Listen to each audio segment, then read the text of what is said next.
saat kau bertindak,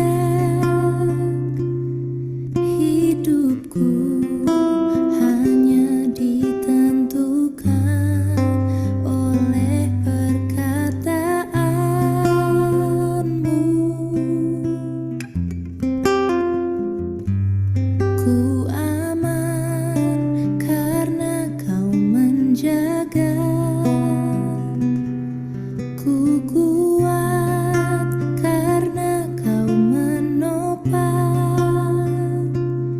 Hidupku hanya ditentukan oleh kuasa-Mu.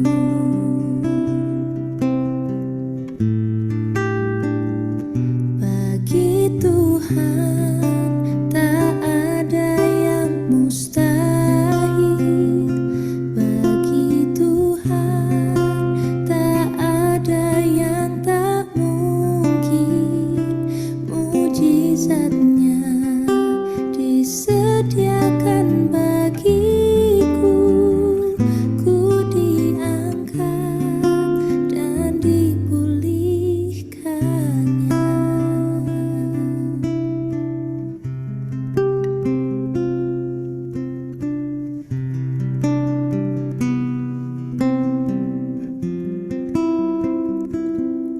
Ku yakin saat kau berfirman, ku menang saat kau bertindak. Hidupku hanya ditentukan oleh kuasa-Mu.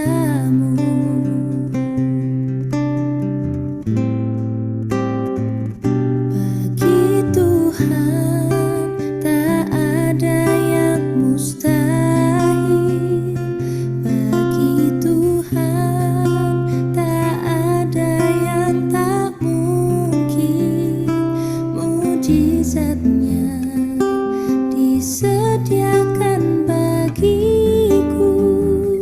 Ku diangkat dan dipulihkannya. Bagi Tuhan tak ada yang mustahil. Bagi Tuhan tak ada yang tak mungkin. Mujizatnya disediakan bagiku.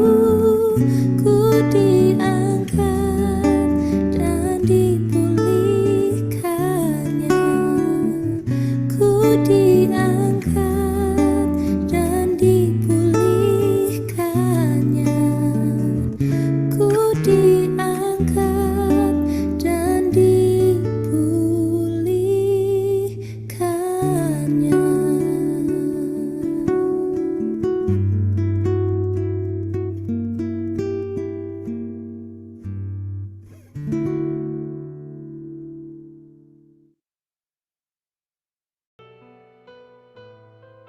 Bagi Tuhan tak ada yang mustahil. Bagi Tuhan tidak ada yang mustahil. Bagi orang yang percaya tidak ada yang tidak mungkin. Segala sesuatu dijadikan oleh Dia dan hanya untuk Dia. Segala kemuliaan hanya bagi Dia. Bapak, terima kasih Tuhan buat hari yang diberkati oleh Tuhan Yesus Kristus. Pagi hari ini kami mengucap syukur, kami sambut mujizat Tuhan yang begitu nyata dalam kehidupan kami. Terima kasih Tuhan, kami sambut berkat-berkat Tuhan yang melimpah dalam hidup kami. Di dalam nama Yesus, semua yang bersyukur, semuanya yang diberkati Tuhan, yang siap untuk menerima firman Tuhan, sama-sama katakan haleluya, haleluya, puji Tuhan. Sebab bagi Allah tidak ada yang mustahil, amin. Saudara yang datang dengan letih, lesu, dan berbeban berat, Tuhan akan memberikan kelegaan di dalam kehidupan kita. Yesus datang untuk memberi hidup dan hidup di dalam segala kelimpahan. Tuhan datang untuk memberi berkat-berkatnya yang luar biasa di dalam kehidupan kita. Bapak, Ibu, sahabat GCC yang diberkati oleh Tuhan Yesus Kristus, mari kita sambut kebenaran firman Tuhan pagi hari ini hanya di dalam nama Tuhan Yesus Kristus. Nah, saudara, kita renungkan firman Tuhan pagi hari ini.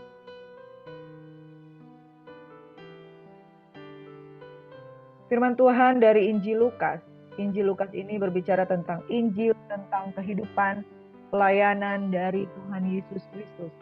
Mana Yesus itu adalah Yesus yang hidup. Jadi dalam silsilahnya tercatat bahwa Yesus itu adalah Yesus anak Allah yang hidup. Yesus yang ada di tengah-tengah manusia. Dia sudah menjadi daging dan tinggal di antara kita. Dan firman Tuhan berkata di dalam Lukas 1 ayat 37, bagi Tuhan tidak ada yang mustahil. Maria dipanggil sebagai hamba Allah. Maria dipanggil sebagai hamba Allah untuk menjadi seorang perawan yang dikaruniakan untuk melahirkan juru selamat. Juru selamat yang lahir di kota Daud. Saudara yang diberkati oleh Tuhan Yesus Kristus.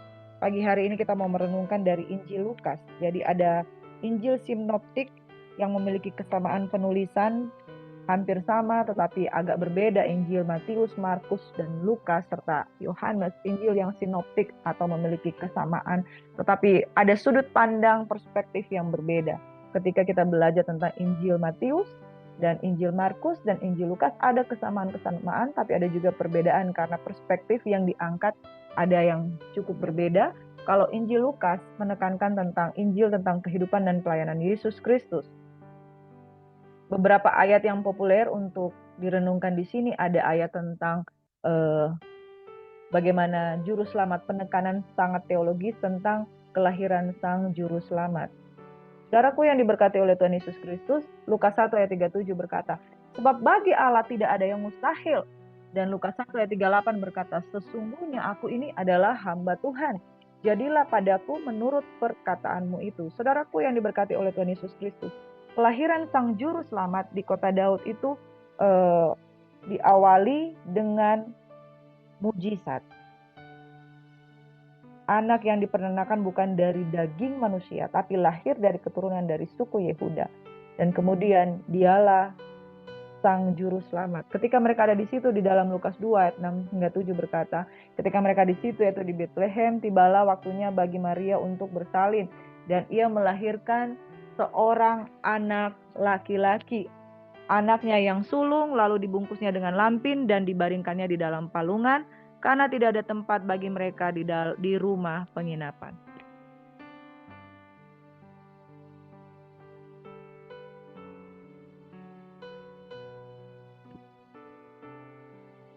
Lukas 2 ayat 11. Hari ini telah lahir bagimu juru selamat yaitu Kristus Tuhan di kota Daud. Lukas 24 ayat 27. Lalu Yesus menjelaskan kepada mereka apa yang tertulis tentang dia dalam seluruh kitab suci, mulai dari kitab-kitab Musa dan segala kitab nabi-nabi. Jadi saudara, ayat-ayat ini yang sangat populer di dalam kitab Injil Lukas, saudara, bagi Allah tidak ada yang mustahil. Yesus mengawali keberadaannya di dunia ini dengan mujizat melalui seorang perawan yang tidak mungkin menjadi mungkin bagi Allah. Dan saudara, di dalam ketaatan, maka mujizat Tuhan itu nyata. Di dalam ketaatan, maka penggenapan janji Tuhan digenapi melalui Maria. Dan saudara, firman Tuhan berkata, lahirlah seorang anak yang sulung di dalam palungan. Hari ini telah lahir bagimu juru selamat, yaitu Kristus Tuhan di kota Daud. Jadi kehidupan Yesus dimulai dengan sebuah mujizat yang sungguh di luar nalar, yaitu lahir dari seorang perempuan, anak darah perempuan, seorang perawan Maria. Nah, saudara yang diberkati oleh Tuhan Yesus Kristus, kemudian mari kita akan membaca tentang gambaran Tuhan Yesus. Gambaran Tuhan Yesus di dalam Injil Lukas dinyatakan di sini bahwa Yesus itu Tuhan bagi semua bangsa. Dalam penjabaran silsilah Yesus yang ditelusuri, yaitu yang ditulis di dalam silsilah Alkitab, dikatakan bahwa silsilah Yesus yang ditelusuri hingga Adam, bapa semua manusia, itu dikatakan bapa semua manusia, yang menunjukkan bahwa Injil Lukas itu tidak hanya diberitakan kepada orang-orang Yahudi, tetapi juga kepada orang-orang yang dianggap kafir dan berdosa. Jadi Injil Lukas ini menggambarkan perspektif untuk menunjukkan kepada para pembaca bahwa Yesus itu adalah Tuhan, bukan cuma suku Yahudi, bukan cuma suku bangsa Yahudi, tetapi untuk semua orang. Dan ini menunjukkan bahwa keselamatan itu adalah bagi seluruh bangsa. Nah, saudara, ketika dari awal yang sudah kita bacakan tadi bahwa malaikat yang datang mengabarkan kesukaan besar itu tentang kelahiran Sang Juru Selamat, tidak dikatakan bahwa Sang Juru Selamat itu hanya untuk bangsa Yehuda, tapi bagi seluruh bangsa. Kemudian di dalam cerita tentang Yohanes Pembaptis, nah Injil Lukas itu mengutip dari Yesaya 40 ayat 3 hingga 5 yang mengatakan bahwa keselamatan bagi semua bangsa di dalam Lukas 3 ayat 4 hingga 6. Lalu kemudian ketika Lukas menuliskan di dalam Injil Lukas ini menggambarkan peta pelayanan Yesus tidak saja meliputi Filistin, Tirus dan Sidon, tetapi kota-kota yang bukan milik orang Yahudi juga menjadi sasaran pelayanan Yesus. Jadi gambaran tentang penulisan Injil Lukas ini, yang pertama gambaran tentang Yesus bahwa dia mau tunjukkan kepada para pembaca dari kitab Injil ini bahwa Yesus itu adalah Tuhan bagi semua bangsa. Sinkron dengan firman Tuhan yang disampaikan di dalam kitab Yesaya, bahwa keselamatan itu bukan hanya untuk bangsa Yahudi, keselamatan itu bagi semua bangsa.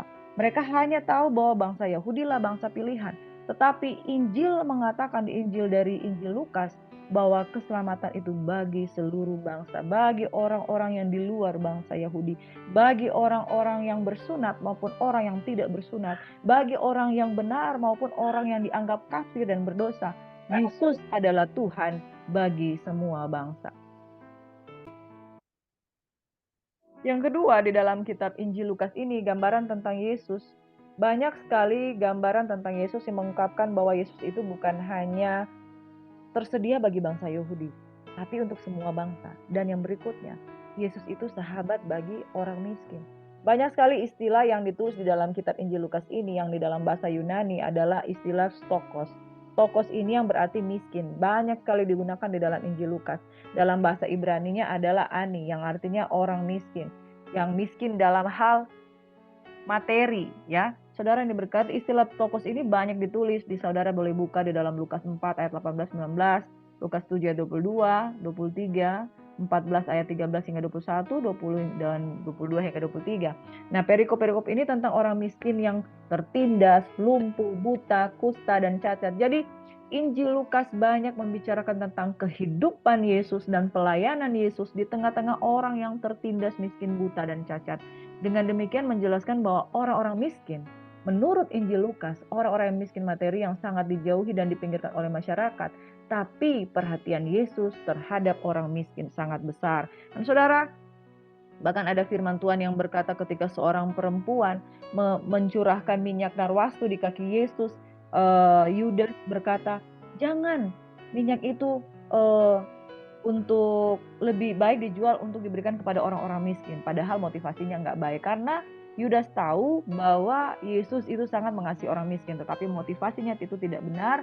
Oleh sebab itu Tuhan Yesus menegur dia. Nah, saudaraku yang diberkati, bahkan Bartimeus berseru, Yesus, Yesus anak Daud, kasihanilah kami, Yesus anak Daud, sembuhkanlah kami. Pelayanan Yesus sangat menyentuh dengan bangsa-bangsa di luar dari Yahudi, dan pelayanan Yesus sangat menyentuh dengan orang-orang yang miskin, buta, cacat, orang-orang yang dijauhi, bahkan orang-orang yang dianggap najis, perempuan yang berdosa. Yesus sangat dekat dengan pelayanan yang seperti itu. Dan ini yang diangkat oleh Injil Lukas, bahwa gambaran tentang Yesus, yang pertama, dia adalah Tuhan bagi semua bangsa. Yang kedua, dia adalah sahabat bagi orang yang miskin, orang yang berkekurangan. Yang ketiga, saudaraku yang diberkati oleh Tuhan Yesus Kristus, gambaran tentang Yesus bahwa dia adalah sahabat bagi kaum perempuan. Dalam dunia orang Yahudi, perempuan tidak dihargai, dianggap kaum yang rendah martabatnya, dianggap tidak ada bedanya, yang seperti barang yang bisa dimiliki, bisa juga dibuang. Namun di Injil Lukas memperlihatkan Yesus akrab dengan perempuan sebagaimana mereka adalah sahabat. Tidak ada kenajisan di sana, tidak ada intensitas sebagai laki-laki terhadap perempuan, tetapi Yesus menjadikan mereka sebagai sahabat, Yesus menjadikan mereka sebagai partner dalam pelayanan. Dia digambarkan sangat menghargai harkat dan martabat mereka sebagai manusia. Di dalam Injil Lukas dapat dijumpai beberapa perempuan, Elizabeth, Maria dan Marta, Maria Magdalena dan perempuan janda yang berasal dari Nain, bahkan perempuan-perempuan yang menjadi orang-orang kaya yang melayani bersama-sama dengan Yesus. Saudara, jadi perempuan, kalau bisa dikatakan sekarang 30% perempuan harus menduduki kursi di legislatif, atau perempuan itu harus menduduki kedudukan di dalam pekerjaan. Nah, itu karena memang perempuan dianggap sosok yang layak untuk dijadikan rekan kerja, rekan pelayanan, dan sahabat di dalam pelayanan, itu memang Tuhan sudah menjadikan perempuan sebagai partner dalam pelayanan. Oleh sebab itu, ibu-ibu yang terkasih, wanita-wanita kesayangan yang diberkati oleh Tuhan, jangan lelah di dalam ladang pelayanan, teruslah berjeripaya di dalam Tuhan, sebab jeripayamu di dalam Tuhan tidak pernah akan sia-sia, sebab Yesus sendiri suka untuk bersahabat dengan perempuan. Yesus sendiri suka untuk melayani bersama dengan perempuan, sebab tahu di dalam diri seorang perempuan ada sifat penolong dalam melayani. Nah, saudara yang berkati, gambaran tentang Yesus yang ketiga, dia sahabat bagi seorang perempuan, itu kisah yang diangkat di dalam Injil Lukas ini. Saudara, kemudian yang keempat, saudara, pemungut cukai adalah kelompok yang tidak disukai dan dibenci orang Yahudi. Karena ketika mereka memungut cukai, mereka suka mengambil keuntungan dari cukai yang ada, sehingga mereka mengakibatkan kesusahan bagi orang-orang Yahudi. Mereka sangat dijauhi dan posisi mereka adalah orang-orang yang mengambil keuntungan atas bangsa Yahudi, sangat-sangat dijauhi oleh orang Yahudi. Tetapi rakyat yang tertindas ini, dia melihat bahwa Yesus bergaul dengan pemungut cukai, dan mereka menyebut orang ini orang berdosa. Nah, rakyat menyamakan mereka dengan orang berdosa dan orang yang tidak mengenal Allah. Tetapi kelompok ini justru mendapat perhatian dalam Injil Lukas. Injil ini mencatat bahwa Yesus mau makan bersama dengan para pemungut cukai dan orang berdosa. Yesus makan dengan duduk bersama dengan Sakeus. Yesus memanggil Matius sebagai seorang pemungut cukai menjadi muridnya. Nah, hal ini membuat Yesus dikecam sebagai seorang peminum dan pelahap, sahabat pemungut cukai dan orang berdosa. Namun dalam pandangan Yesus, orang pemungut cukai lebih berkenan di hadapan Allah daripada orang Farisi. Saudara, Yesus sudah mengasihi seseorang dalam keadaannya masih sedang berdosa. Ini menimbulkan perenungan dalam kehidupan kita, bahwa pertobatan merupakan akibat dari Yesus mendekati umat manusia. Jadi pertobatan tidak terjadi lebih dahulu, melainkan Yesus mendekati dulu orang berdosa. Di situ ketika pertemuan dengan Yesus terjadi pertobatan. Ketika Yesus mendekati Sakeus, Sakeus hanya ingin tahu ini siapa Yesus. Dia belum mengalami pertobatan, dia hanya ingin berjumpa dengan Yesus. Nah, ketika Sakeus itu mendekat kepada Yesus, dia naik ke atas pohon, lalu Yesus memandang dia. Pada saat Sakeus mencari Yesus dan Yesus memandang Sakeus, di situ terjadi yang namanya pertobatan. Dan ketika pemungut-pemungut cukai dalam keadaan masih sedang berdosa, Yesus sudah mengambil keputusan untuk duduk bersama dengan mereka. Pertobatan belum terjadi, tetapi perjumpaan dengan Yesus menyentuh hati mereka, dan perjumpaan itu mengubahkan hati mereka. Jadi saudara yang diberkati oleh Tuhan Yesus Kristus, hal ini menjadi tantangan bagi orang percaya. Jangan tunggu sampai orang bertobat baru kita dekati, tetapi dekati sehingga terjadi pertobatan. Dan ketika bertemu muka ke muka antara Yesus dengan para pemungut cukai, dengan orang-orang berdosa, disitulah titik di mana mereka menyadari bahwa kasih Tuhan luar biasa, kasih Tuhan yang mengubahkan orang berdosa. Saudara, saya termasuk di antaranya adalah orang-orang yang salah persepsi dengan pertobatan. Kita pikir kita bertobat dulu baru ketemu Yesus. Yang benar adalah Yesus mencari, menyelamatkan yang terhilang. Yesus cari itu pemungut cukai. Di saat orang-orang Yahudi masih menjauhi mereka sebagai posisi orang berdosa, Yesus cari duduk dekat dengan para pemungut cukai, makan bersama dengan dia. Dan ketika mereka merasakan kasih Bapa di dalam diri Yesus, mereka tersentuh, disitulah terjadi pertobatan. Matius orang Lewi, orang yang harusnya melayani sebagai imam, tetapi memungut cukai. Dia bertobat, dia menjadi rasul yang menuliskan Injil Matius. Dan saudara, Lukas mencatat tentang hal ini, bahwa Yesus adalah Tuhan bagi semua orang. Yesus adalah Tuhan bagi orang miskin. Yesus adalah Tuhan bagi para wanita. Yesus adalah Tuhan bagi orang berdosa. Amin. Jangan jauhi orang berdosa, dekati, maka pertobatan itu pasti terjadi.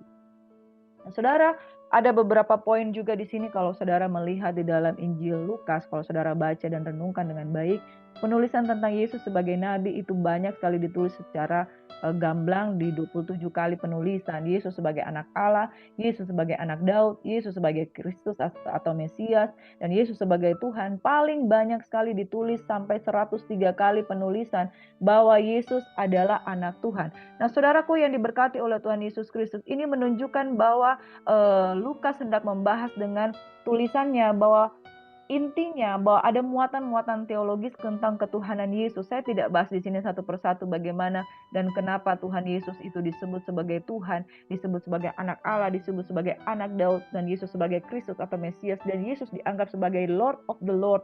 Yesus adalah Tuhan. Dan saya mau katakan bahwa Lukas menuliskan Injil ini untuk mengangkat kisah tentang Yesus, kehidupan dan pelayanan Yesus, bahwa melalui Yesus, penggenapan Yesus sebagai Tuhan, sebagai Mesias, sebagai keturunan dari suku Daud, dari suku Yehuda, itu digenapi lewat perjalanan kehidupannya. Bagaimana perkataan-perkataan firman Tuhan yang dituliskan di perjanjian lama digenapi di perjanjian baru. Yesus itu sebagai nabi, Yesus sebagai anak Allah. Dia adalah anak, dia juga Allah. Dia adalah Tritunggal yang Maha Kudus. Dia anak juga Daud. Nah, bingung kan saudara? Nah, saudara, ini mengungkapkan bahwa nubuatan-nubuatan yang pernah disampaikan di perjanjian lama, penggenapannya adalah kepada Yesus. Tetapi dia adalah Alfa dan Omega. Dia ada sebelum dunia dijadikan. Dan dia ada sebagai Mesias, dia ada sebagai Tuhan. Nah, saudara, gelar-gelar Yesus ini diungkapkan banyak sekali di dalam penulisan dari Injil Lukas yang menuliskan ini untuk memperingatkan kita bahwa kita sebagai orang-orang yang menerima Yesus harus percaya bahwa dialah Mesias, Juru Selamat. Saudara ini berkati, saya akan tutup dengan firman Tuhan dari pasal yang ke-24. Ayat yang ke-38, ketika Yesus ketemu dengan dua orang murid yang sedang menuju Emmaus, mereka tidak menyadari bahwa ini adalah Yesus yang sudah bangkit. Lalu kemudian mereka berkata-kata bahwa mereka melihat Sang Juru Selamat, mereka melihat Sang Guru. Tetapi ada orang-orang atau murid-murid Tuhan yang tidak percaya bahwa Yesus sudah bangkit dari mati. Lalu kemudian Yesus mendatangi murid-muridnya. Dia berkata kepada mereka, "Mengapa kamu terkejut dan apa sebabnya timbul keraguan-raguan dalam hati kamu? Lihatlah tanganku, lihatlah kakiku, aku sendirilah ini, rabalah aku dan lihatlah, karena hantu tidak ada dagingnya dan tulangnya seperti yang kamu lihat ada padaku." Sambil berkata demikian, ia memperlihatkan tangan dan kakinya kepada mereka, dan ketika mereka belum percaya karena girangnya dan masih heran, berkatalah ia kepada mereka, "Adakah padamu makanan di sini?" Lalu mereka memberikan kepadanya sepotong ikan goreng. Ia mengambilnya dan memakannya di depan mata mereka. Ia berkata pada mereka, "Inilah perkataanku yang telah kukatakan kepadamu ketika aku masih bersama-sama dengan kamu, yakni bahwa harus digenapi semua yang ada tertulis tentang aku dalam kitab Taurat Musa dan kitab Nabi-Nabi dan kitab Mazmur." Lalu ia membuka pikiran mereka, sehingga mereka mengerti kitab suci. Katanya kepada mereka, "Ada tertulis demikian, Mesias harus menderita dan bangkit dari antara orang mati pada hari yang ketiga. Dan lagi dalam namanya berita tentang pertobatan dan pengampunan dosa harus disampaikan kepada segala bangsa mulai dari Yerusalem. Kamu adalah saksi dari semuanya ini. Dan aku akan mengirimkan kepadamu apa yang dijanjikan Bapakku. Tetapi kamu harus tinggal di dalam kota ini sampai kamu diperlengkapi dengan kekuasaan dari tempat tinggi." Lalu Yesus membawa mereka keluar kota sampai dekat Betania. Di situ ia mengangkat tangannya dan memberkati mereka. Dan ketika ia sedang memberkati mereka, ia berpisah dari mereka dan terangkat ke sorga. Saudara yang diberkati oleh Tuhan Yesus Kristus, kehidupan dan pelayanan Yesus dari awal hingga akhir disaksikan oleh para rasul. Bahwa dia lahir, dia hidup, dia mati, dia bangkit. Dan pada akhirnya mereka menyaksikan dengan mata kepalanya sendiri di dalam pelayanan dan kehidupan Yesus. Dia sungguh-sungguh terangkat. Yesus membawa mereka keluar kota, sampai di situ ia mengangkat tangannya dan memberkati mereka, saudara. Dan ketika ia sedang memberkati mereka, ia berpisah dari mereka dan terangkat ke surga. Saudara, mereka melihat bahwa dengan mata kepala mereka sendiri Yesus terangkat. Dan saudara, kamu adalah saksiku dari semuanya ini. Dikatakan, "Aku akan mengirimkan kepadamu apa yang dijanjikan Bapakku. Tetapi kamu harus tinggal dalam kota ini sampai kamu diperlengkapi dengan kekuasaan dari tempat tinggi." Apa yang mau dimaksudkan oleh Lukas? Bahwa dia sudah menyaksikan Yesus dari awal hingga pada akhirnya. Bahwa dia menyaksikan dengan mata kepalanya sendiri bahwa Yesus terangkat. Dan kemudian menantikan janji Bapa. Makanya ditulis lagi di dalam Kisah Para Rasul, janji Bapa itu tergenapi. Saudaraku yang diberkati oleh Tuhan Yesus Kristus, tapi kamu akan menjadi saksiku di Yerusalem, Yudea, Samaria, sampai ke ujung bumi. Mereka menerima kuasa Roh Kudus ketika Yesus berkata-kata kepada mereka. Kisah Rasul ayat 1 pasal 1 ayat 4 hingga 5, pada suatu hari ketika ia makan bersama dengan mereka, ia melarang mereka meninggalkan Yerusalem dan menyuruh mereka tinggal di situ menantikan janji Bapa. Yang demikian katanya, telah kudengar daripadaku, sebab kamu dengar daripadaku, sebab Yohanes membaptis dengan air, tetapi tidak lama lagi kamu akan dibaptis dengan Roh Kudus. Dan itu sebabnya Injil Lukas ini ditulis untuk mengisahkan, kamilah saksi yang melihat tentang Yesus, yang hidup dengan dia, dan melihat dengan mata kepala sendiri. Dia menyatakan, nantikan janji Bapa. Dan mereka melihat Yesus terangkat ke surga. Saudara, janji Bapa tentang Roh Kudus itu merupakan pelayanan yang paling pamungkas dari Yesus Kristus Tuhan. Dia hidup di dunia ini untuk menyajikan teladan pelayanan. Kemudian dia tunjukkan teladannya mati di kayu salib. Tetapi dia tidak meninggalkan kita sebagai seorang yatim piatu. Tapi dia meninggalkan janji Bapa tentang Roh Kudus. Itu sebabnya Lukas hendak mengatakan kepada kita, pelayanan Tuhan Yesus Kristus di dunia ini sempurna. Dia menunjukkan role model, dan kemudian setelah dia kembali ke surga dengan mata kepala mereka sendiri, mereka lihat langsung, saudara, tidak dari kata orang. Mereka lihat langsung bahwa Yesus terangkat ke surga. Dia berjanji tentang Roh Kudus, dan dia berjanji dia akan kembali. Itu sebabnya sebagai orang percaya, nantikan janji Bapa. Terimalah janji Bapa, dan kemudian tunggu dia akan kembali menjemput kita di awan-awan permai. Kesimpulan dari Injil Lukas mengingatkan kita bahwa pelayanan kehidupan Yesus selama di dunia ini sempurna hingga dia mengakhirinya dengan pengangkatan, dia naik ke surga. Dan kemudian ketika dia berjanji tentang janji Bapa, firman-Nya ya dan amin. Sebab itu saudara, mari kita terus setia melayani dia, nantikan janji Bapa, terima pekerjaan-pekerjaan yang dikerjakan oleh Roh Kudus, dan lakukan tugas pelayanan sampai akhir dengan setia. Mari kita satu dalam doa. Bapa Yesus yang sudah menunaikan tugas pelayanannya di muka bumi ini, kami percaya Tuhan, ketika kami belajar untuk percaya dan setia, Engkau juga yang akan setia menggenapi janji-Mu untuk kami menerima pelayanan kasih Bapa. Kami menerima janji Bapa, yaitu Roh Kudus, dan kami terus menantikan hingga Engkau kembali pada kali yang kedua, menjemput kami di awan-awan permai terangkat dalam rapture yang diberkati Tuhan. Kami bersyukur Tuhan, biarlah kami menjadi orang-orang yang setia di dalam melayani, setia di dalam menantikan janji Tuhan, dan setia sampai akhir, sampai kami dapatkan mahkota kehidupan daripadamu. Terima kasih Bapa di surga. Berkati setiap pribadi-pribadi yang mendengarkan firman Tuhan pada pagi hari ini. Biarlah kami menjadi orang-orang yang melayani, belajar daripada kehidupan Yesus, menantikan janji Bapa.